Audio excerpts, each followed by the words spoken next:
Salamu alaikum warahmatullahi wabarakatuh. Orúkọ mi náà ní Ismi Afajabe pè láti Ìlọrin. Ẹ má bínú pé ẹ̀rí mi lọ́la mo sáré lọ sí yanjú àwọn kankan ní mo lọ kírun fún wọn ní Saudi ní ẹ̀rọ má bínú Ọlọ́run. So ẹ̀yin tí orúkọ yẹn ti jáde orúkọ yẹn ti jáde. Ìwọ tó bá jẹ́ Samad sáré náà pé Samad ní ilẹ̀ Lárúbáwá. Ìwọ tó bá jẹ́ Taofik bàtà ẹ̀sìn òsì ní jẹ́ Taofik ní ilẹ̀ Lárúbáwá. Ìwọ tó bá jẹ́ Rọ̀fíà ewé làpálàpá ní jẹ́ Rọ̀fíà ní ilẹ̀ Lárúbáwá. So ìwọ tó bá pè ní Sulaiman igi ẹ̀fọ́ ní jẹ́ Sulaiman ní ilẹ̀ Lárúbáwá.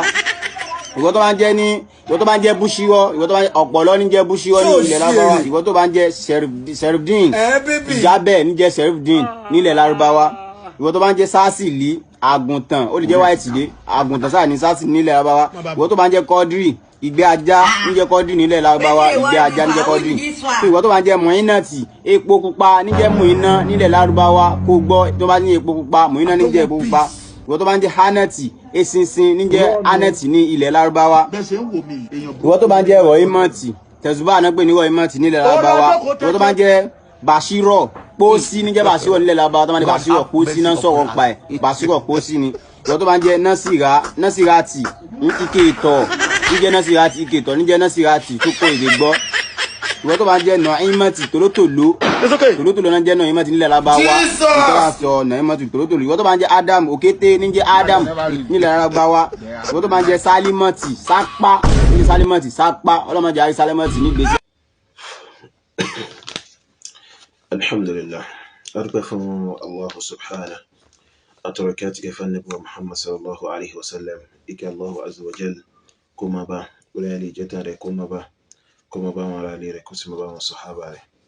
Ẹ̀yọ́mọ̀ yawa nínú Islam lórí súnà nípa Muhammad sallallahu alaihi wasallam akírawa ipẹ́ assalamu alaikum wa rahmatullahi wa barakatuh.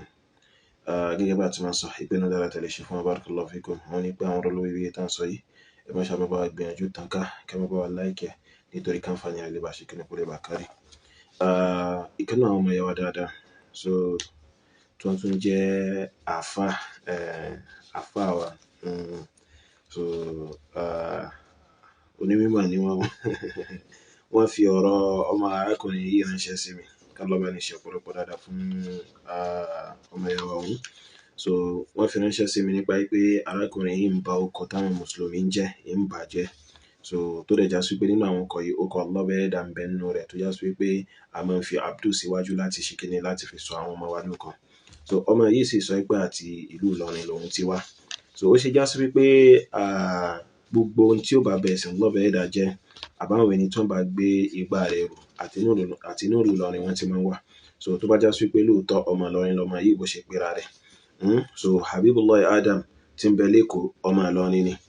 èyí Muhammad Ali Jabata tí ń bẹ ní Surulere ní Ìlọrin ọmọ Ìlọrin ni so ọmọ eléyìí náà bákan náà àtàwọn míì náà so ẹ̀yin ará Ìlọrin ṣé ẹ wà máa wọ ọmọ yín ràn kó máa fún àwọn ọkọ tí àwọn mùsùlùmí ń jẹ́ láwùjọ yín kó máa fún wọn láwọn ìtumọ̀ burúkú. Ọmọ náà sọ pé Samadi ipe ìtumọ̀ rẹ̀ ní sàárì ẹ̀wọ̀n kan so As-Samad ó kọ ọlọ́bẹ̀ẹ́dà máa nífa Qul huwa Allahu ahad Allahu samad kí ni ìtumọ̀ As-Samad ìtumọ̀ rẹ̀ ní pé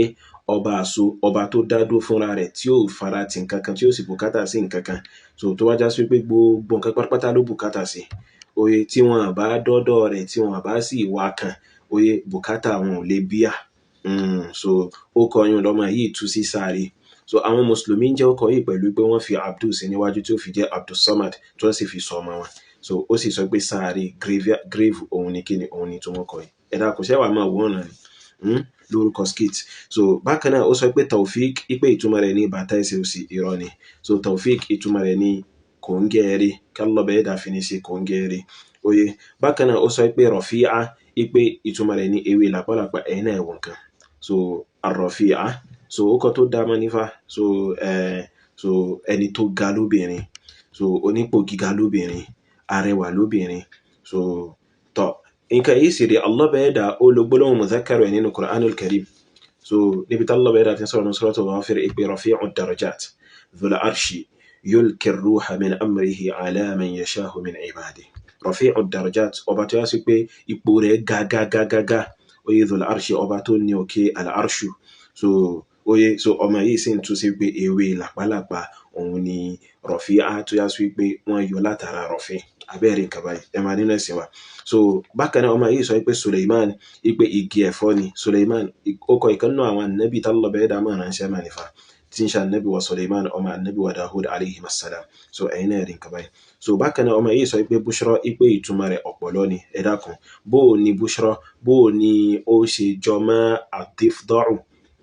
àdìfdáù sorry bó o ló ṣe jọmọ́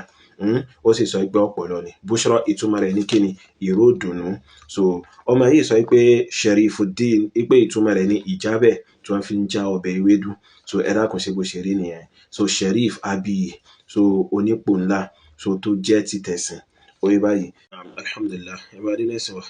jazakumullahu khairan wa barakallahu fikum abẹ́lọ́ bẹ́ẹ̀ dàkọ́ mọ́ṣá ṣe àríkún arziki àti ìgbàláyè nínú arziki látọ̀nà halal kó mọ́ ṣe fẹ́ ní kọ̀ọ̀kan wa. Lọ́wọ́lọ́wọ́ báyìí bá ti ń bára wa sọ̀rọ̀ owó tí à ń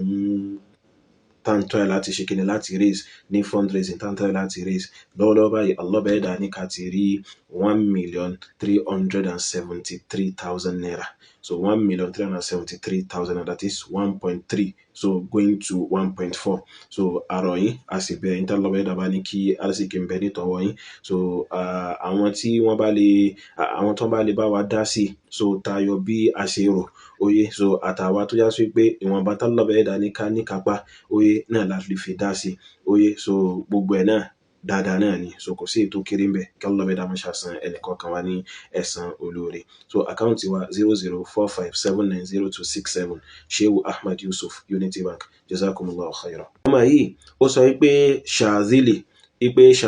ipe ìtumọ̀ rẹ̀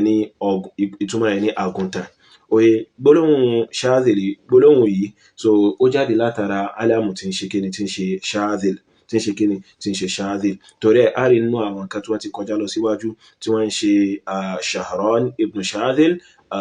min ajdadi Makhul nínú àwọn babanla Makhul ni oye so wọ́n wá sọ di nisba so pẹ̀lú pé wọ́n fi yà síwájú tí ó máa fi jẹ́ Shazili oye so bẹ́ẹ̀ dẹ̀ ni ẹnìkan bẹ Afa Qadiriya kan bẹ so ti Afa Qadiriya Samaniya kan bẹ tó ń pè ní Abul Hasan Ash-Shazili so ó kọ́ni tí wọ́n sọ pé so àwọn èèyàn ń jẹ so láàrin ilẹ̀ Lárúbáwá sígbà kan sí kejì oye kìí ṣe ìtumọ̀ rẹ̀ ṣe àgùntàn. Bákan náà ọmọ yìí sọ pé Qadiri ipe ìtumọ̀ rẹ̀ ní ìgbẹ́ ajá wal iyadhu billah. So ó kọ Allah bẹ́ẹ̀ dà ní arákùnrin yìí fi ń ṣe awẹ́wà báyìí. So ẹ̀yin mùsùlùmí kẹ́ sí wà ń bẹ́ ẹ̀ sì máa rẹ́rìn inú yóò sì máa dùn pẹ̀lú pé fi ń ṣe awẹ́wà láti inú ìlú Ìlọrin. Allah bẹ́ẹ̀ dà ń sọ fún Nabi sallallahu yìí pé wa idha ra'ayta alladhina yakhuduna fi ayatina so fala yakhuduna fi ayatina fa'arid anhum hatta yakhudu fi hadithin ghayri. tó bá ra àwọn ẹni tí wọ́n fi àwọn ọ̀rọ̀ Allah bẹ́ẹ̀ dà ṣe awẹ́wà tí wọ́n fi ń ṣe ẹ̀yẹ góníkò lọ́dọ̀ wọn títí tí wọ́n fi wá nǹkan míì sọ yàtọ̀ sí yẹn oye wa imma yunsiyannaka shaytan fala taq'ud ba'da dhikra ma'al qawmi adh-dhalimin. So ẹ wá wo bọ́mọ yìí ṣe ń fi àwọn ọkọ̀ Allah bẹ́ẹ̀ dà bí ṣe fi ń ṣe ẹ̀yẹ. So Qadir ó kọ́ tá Allah bẹ́ẹ̀ dà pé ara rẹ̀ tó sì sọ̀rọ̀ rẹ̀ ni nínú suratul Qiyamah Allah bẹ́ẹ̀ dà ń sọ̀rọ̀ ń sọ pé ayahsabu al-insanu an yutraka sudah alam yakun nutfatan min maniyyin yumna thumma kana 'alaqatan fakhalaqa fasawwa faja'ala minhu zawjayn dhakara wal untha alaysa dhalika biqadirin 'ala an yuhyiya al-mawta. ìta fẹ́ ló ń bí báyìí ni pé biqadirin Allah bẹ́ẹ̀ dà lo Qadir yẹn ó lò fúnra rẹ̀ nínú Qur'an al-Karim. So ọba tó lágbára tó kápá gbogbo nǹkan ẹranko yìí sì tú sí ìgbẹ́ ajá sẹ́wàá máa wọ́n náà ni. So bákan náà ọmọ yìí ó tún mú yín náà ó tú sí epo pupa kò túmọ̀ sí epo pupa so olùrànlọ́wọ́ lóbìnrin oye tí ìrànlọ́wọ́ rẹ̀ sì wà limited òun ni ìtumọ̀ mọ̀ yín náà. So bákan náà ọmọ yìí ó tún Rahima ó tú sí tẹ̀sùbà Rahima kò túmọ̀ sí tẹ̀sùbà so bákan náà ó tún Bashira ó tú sí pósí kò túmọ̀ sí pósí o. So bákan náà ó tún Nasira so àti bẹ́ẹ̀ bẹ́ẹ̀ lọ nínú àwọn nǹkan tó yá sí pé ọmọ yìí ó ṣe kíni ó tún tukutu. Bákan náà ó tún Adam ó tú sí òkété ẹ̀dá kan ṣe ìtumọ̀ rẹ̀ nìyẹn. So ẹ̀yin ará lọ ní sẹ́mọ̀ wọn ọmọ yẹn náà kó mọ bá àwọn ọkọ̀ tẹ́ ń sọ àwọn ọmọ yẹn ló kọ mùsùlùmí ẹ mọ̀ wọn náà kó mọ bàjẹ́ so ó sì jọ máa lọ ni àbí Allah bẹ́ẹ̀ dà kó mọ́ ṣàfihàn náà kálọ́ bẹ́ẹ̀ dà mọ́ ṣàtọ̀sọ́nà so kálọ́ bẹ́ẹ̀ dà kó mọ́ ṣàfi tí ń jẹ́ ìmọ̀nà ẹ̀sìn rẹ̀ kó mọ́ ṣàfihàn so kálọ́ bẹ́ẹ̀ dà kó sì sọ àwa kó ń bi ba ẹ̀sìn jẹ́ kó ń bi ba àwọn ọkọ̀ tó wá sí pé ó dà kó ń bi ìbàjẹ́ láwọn ọkọ̀ tó wá sí pé àwọn mùsùlùmí ń sọra wọn so oye so níbi tí Allah bẹ̀rẹ̀ àti sọ fún àwọn olùgbàgbọ́ òdodo yìí pé wala talmizu anfusakum wala tanabazu bil alqab bi'sal ismul fusuq ba'da al-iman, wípé ẹ má ṣe búra yín, ẹ sì má ṣe pera yín ní àwọn ọkọ̀ tó já sí wípé kò dáa. So tó bá já sí wípé àwọn ọkọ̀ yìí, so táwọn ọkọ̀ tó dáa yìí, so tọmọ yìí bá ń bàjẹ́ báyìí, ó kọ̀ olótúnkù táwọn mùsùlùmí wà máa pera wọn tí ì bá ṣe àwọn al-asmahu al-fasiqa Allah bẹ̀rẹ̀ ṣe kíni, Allah bẹ̀rẹ̀ tí ń ṣọ́ wa lára kó ń bẹ̀. So àbí Allah bẹ̀rẹ̀ kó má ṣàfihàn mẹ́nà. بارك الله فيكم وصلى الله وسلم على نبيه وآله وصحبه أجمعين.